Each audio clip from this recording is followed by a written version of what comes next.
లోక్సభ స్పీకర్గా వరుసగా రెండోసారి ఎన్నికయ్యారు ఓం బిర్లా. సభలో మూజువాణి ఓటుతో ఓం బిర్లా ఎన్నికైనట్లు ప్రకటించారు ప్రొటెం స్పీకర్ మెహతాబ్. విపక్ష కూటమి అభ్యర్థి సురేష్ పై ఓం బిర్లా మూజువాణి ఓటుతో గెలిచినట్లు ప్రకటించారు ప్రొటెం స్పీకర్. రాజస్థాన్ కోటా నుంచి వరుసగా మూడోసారి లోక్సభకు ఎన్నికయ్యారు Om Birla. A member of this house be chosen as the speaker of this house. Those in favor may say aye. Those against may say no. I think the ayes have it. The ayes have it.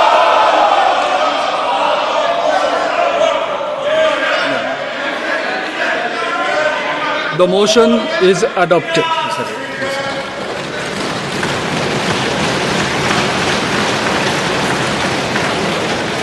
Shri Om Birla is declared elected as the Speaker of this House.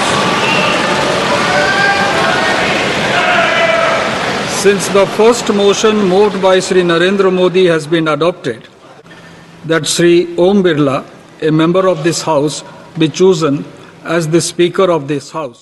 స్పీకర్గా ఎన్నికైన ఓం బిర్లాను సభాపతి స్థానంలో కూర్చోబెట్టారు ప్రధాని మోదీ. ప్రతిపక్ష నేత Rahul Gandhi, parliamentary వ్యవహారాల శాఖ మంత్రి కిరణ్ రిజిజు రెండోసారి స్పీకర్ బాధ్యతల్ని చేపట్టిన ఓం బిర్లాకు అభినందనలు తెలిపారు మోదీ, రాహుల్, కిరణ్ రిజిజు.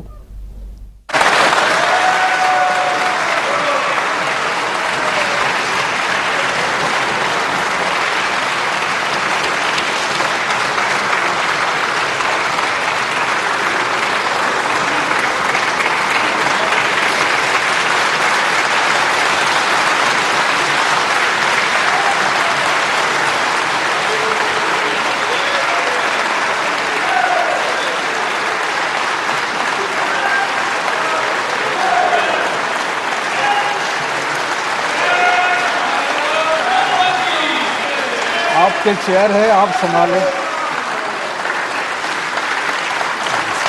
प्लीज.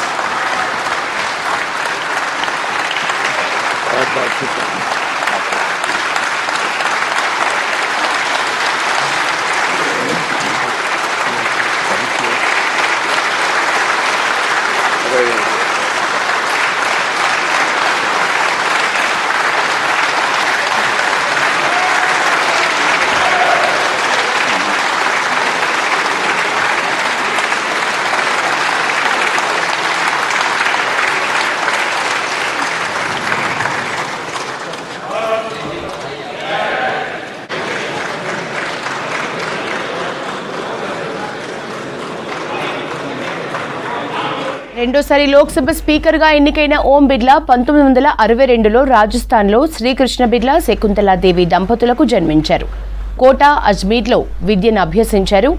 రామమందిర నిర్మాణ ఉద్యమ సమయంలో జైలు శిక్షను అనుభవించారు. ఆ తర్వాత పొలిటికల్ ఎంట్రీ ఇచ్చారు. 1991 నుంచి 2003 వరకు బీజేవైఎం నేతగా ఉన్నారు. తర్వాత 2003లో కోటా సౌత్ నుంచి ఎమ్మెల్యేగా గెలిచారు. 2013లో మరోసారి ఎమ్మెల్యేగా విజయం సాధించారు. 2014లో ఫస్ట్ టైం కోటా నుంచి ఎంపీగా గెలిచారు. 2019 ఎన్నికల్లో అక్కడి నుంచే రెండోసారి ఎంపీగా విజయం సాధించారు. 17వ లోక్సభకు స్పీకర్గా సేవలందించారు. 2024 లోక్సభ ఎన్నికల్లోనూ కోటా నుంచి విజయం సాధించారు. ఇప్పుడు 18వ లోక్సభలో కూడా ఓం బిర్లా స్పీకర్గా ఎన్నికయ్యారు.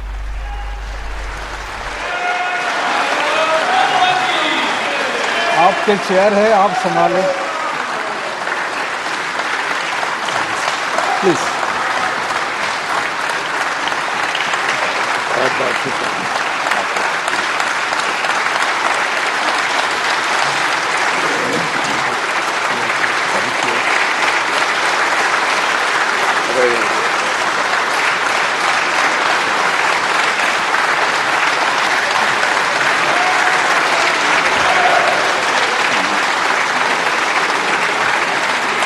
లోక్సభ స్పీకర్గా వరుసగా రెండోసారి ఎన్నికైన ఓం బిర్లా చరిత్ర సృష్టించారని చెప్పారు ప్రధాని నరేంద్ర మోదీ. గత 5 ఏళ్లలో ఓం బిర్లా సభను సమర్థవంతంగా నడిపారని ప్రశంసించారు. ఓం బిర్లాను స్పీకర్గా ఎన్నుకున్నందుకు సభకు ధన్యవాదాలు తెలిపారు. యువ ఎంపీలకు ఓం బిర్లా ఆదర్శంగా నిలుస్తారని చెప్పారు ప్రధాని. ఓం బిర్లా అధ్యక్షతన 18వ లోక్సభ ప్రజల ఆకాంక్షల్ని నెరవేర్చాలని ఆకాంక్షించారు మోదీ.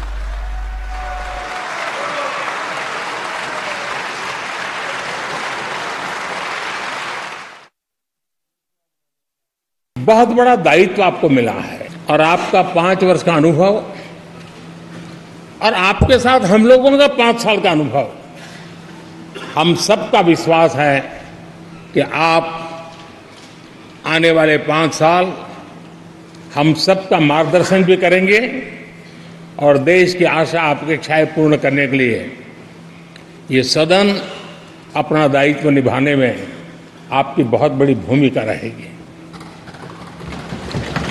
आदरणीय अध्यक्ष जी, हमारे शास्त्रों में कहा गया है कि विनम्र और व्यवहार कुशल व्यक्ति सफल सहज रूप से होता है और आपको तो उसके साथ साथ एक मीठी मीठी मुस्कान भी मिली हुई है।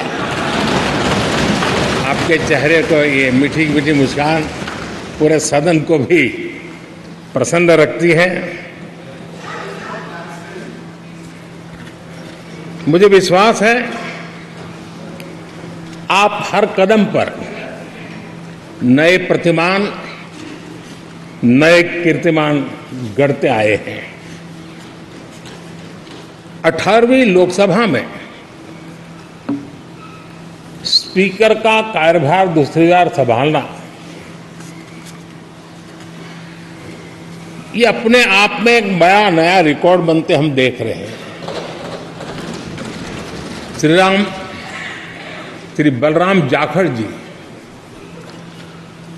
वो पहले ऐसे अध्यक्ष थे जिन्होंने 5 साल कार्यकाल पूरा करके फिर दोबारा उनको स्पीकर बनने का अवसर मिला था। उसके बाद आप हैं जिन्हें 5 साल पूर्ण करने के बाद दोबारा इस पद पर आसीन होने का अवसर मिला। गत 20 साल का एक ऐसा कालखंड रहा है कि ज्यादातर स्पीकर या तो उसके बाद चुनाव नहीं लड़े हैं या तो जीत करके नहीं आए हैं। आप समझ सकते हैं कि स्पीकर का काम कितना कठिन है कि उसके लिए दोबारा जीतना मुश्किल हो जाता है, लेकिन आप जीत करके आए हैं, इसके लिए एक नया इतिहास आपने गढ़ा। आदरणीय अध्यक्ष जी, इस सदन में ज्यादातर हमारे सभी माननीय सांसद आपसे परिचित हैं, आपके जीवन से भी परिचित है और पिछली बार मैंने इस सदन में आपके संबंध में काफी कुछ बातें रखी भी थी और मैं आज उसको दोहराना नहीं चाहता हूं, लेकिन मैं एक सांसद के रूप में और हम सभी सांसद के रूप में आप जिस प्रकार से एक सांसद के नाते काम करते हैं, ये भी जानने योग्य है और बहुत कुछ सीखने योग्य है। मुझे विश्वास है कि आपकी कार्यशैली एज ए सांसद भी हमारे जो फर्स्ट टाइमर सांसद हैं, हमारे युवा सांसद हैं, उनको जरूर प्रेरणा देगी। స్పీకర్గా ఎన్నికైన ఓం బిర్లాకు అభినందనలు తెలిపారు లోక్సభలో ప్రతిపక్ష నేత రాహుల్ గాంధీ. సభలో మాట్లాడటానికి ప్రతిపక్షాలకు మరింతగా అవకాశం ఇవ్వాలన్నారు. సభలో ప్రతిపక్షాల గొంతు నొక్కటం ప్రజాస్వామ్యానికి మంచిది కాదని చెప్పారు రాహుల్. ఎలాంటి వివక్ష చూపకుండా ఓం బిర్లా సభను నడపాలని ఆకాంక్షించారు. I'd like to congratulate you for your successful election. For the second time that you have been elected, I'd like to congratulate you on behalf of the entire opposition, on behalf of the India Alliance. Speaker Sir, this House represents the voice of India's people. And you, Speaker Sir, are the final arbiter of that voice. Of course, the government has political power, but the opposition also represents the voice of India's people. And this time, the opposition represents significantly more voice of the Indian people than it did last time. Speaker, sir, the opposition would like to assist you in doing your work. We would like the House to function often and well. Speaker, sir, it is very important that cooperation happens on the basis of trust. It is very important that the voice of the opposition is allowed to be represented in this House.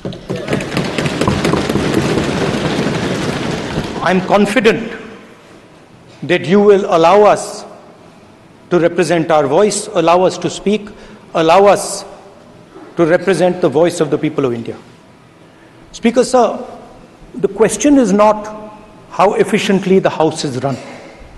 The question is how much of India's voice is being allowed to be heard in this House. So the idea, Speaker, sir, so the idea that you can run the House efficiently by silencing the voice of the opposition is a non-democratic idea. And this election has shown that the people of India expect the opposition to defend the constitution, the Samvidhan of this country. And we are confident that by allowing the opposition to speak, by allowing us to represent the people of India, you will do your duty of defending the constitution of India. I'd like to once again congratulate you, Speaker, sir, and also all the members of the House who have won their election. Thank you very much.